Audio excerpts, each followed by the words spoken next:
Valérie, merci d'être avec nous. On a vu dans votre reportage que les financements européens ne sont pas distribués à assez de personnes et ne dissuadent pas les passeurs de continuer leur trafic. La stratégie de l'Europe a-t-elle échoué au Niger? Il est certain que les objectifs ne sont pas atteints pour plusieurs raisons. Premièrement, les fonds pour combattre la migration illégale sont utilisés pour différents projets. L'un d'eux consiste à réformer et renforcer la sécurité intérieure et le contrôle des frontières et à aider le Niger à lutter contre le trafic d'êtres humains. Et les aides à la reconversion des passeurs pour les inciter à avoir d'autres activités économiques ne représentent qu'une petite part de ces fonds. Le deuxième point, évoqué par beaucoup sur place, c'est le fait que ces fonds sont souvent gérés par des agences de développement qui n'ont pas toujours une bonne connaissance du terrain et il y a beaucoup de lourdeurs administratives et de longs délais. Mais n'est-ce pas illusoire de penser que l'on peut empêcher la migration? Depuis la nuit des temps, les populations se déplacent et traversent des frontières. Oui, c'est illusoire et je ne pense pas que quiconque puisse sérieusement croire que cela s'arrêtera. La principale difficulté, c'est de s'attaquer au problème à la source, dans les pays d'origine. Et c'est d'ailleurs ce que l'Union européenne dit depuis assez longtemps. Mais c'est vrai que la grande majorité de l'argent versé pour s'attaquer à la migration est dépensé dans le renforcement de la sécurité. N'est-ce pas là l'illustration des limites de la politique migratoire européenne, à savoir que l'Europe a une stratégie globale, mais in fine, il faut prendre en compte ce que veulent les gouvernements nationaux, et ils sont nombreux à être omnubilés par la sécurité et la migration.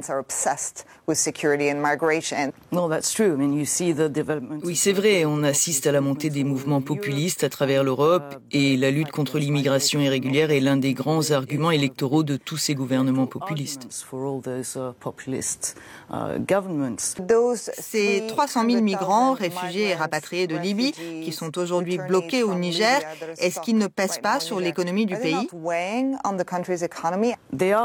Oui, tout à fait, et en particulier dans la région d'Agadez, qui vivait du business de la migration. Qu'en est-il de la population locale et des jeunes qui ont très peu de perspectives d'avenir, car justement, le pays dépendait du business de la migration? Pensez-vous que certains seront tentés de rejoindre des groupes armés parce qu'on sait qu'il y a de nombreux groupes armés en Afrique subsaharienne, des groupes islamistes par exemple? En fait, sur place, les gens nous disaient surtout que leur principale crainte, ce n'est pas tant que les jeunes rejoignent des groupes terroristes, mais plutôt qu'ils deviennent des criminels. C'est déjà en train de se passer? Oui, c'est ce qui se passe. Il y a des vols, du trafic de drogue, du trafic d'armes. Mais d'un autre côté, les deux choses sont parfois liées dans la mesure où les groupes terroristes se nourrissent aussi de ces trafics. Vous soulevez un point très important dans votre reportage. Vous dites qu'aujourd'hui, sur la route de l'Europe, le désert tue plus de migrants que la Méditerranée. Pourquoi?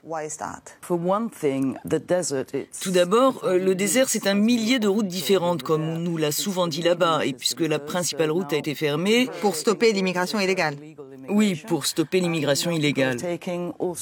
Donc les gens prennent des routes multiples qu'ils ne connaissent pas forcément aussi bien que la route principale.